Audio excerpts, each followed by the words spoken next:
Hello, what's up mga idol? Good morning, good morning. Pakita ko lang sa inyo ang aking mga alaga ngayong araw. Ito po yung aking mga alaga. Update sa ating mga alaga.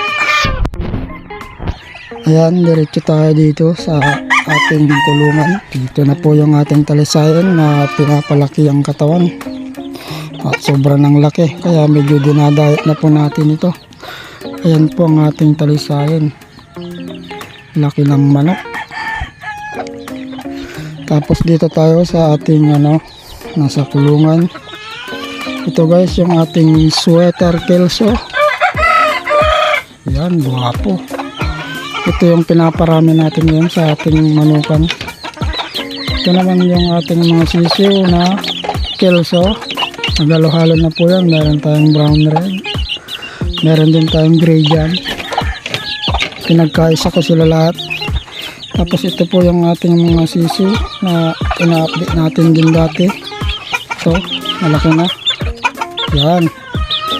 Tapos meron din isa doon sa maliit na kulungan. Ito yan. So ayan po yung ating mga manok ngayon guys. Maraming salamat sa panonood. Hanggang dito lamang ating video. Thank you.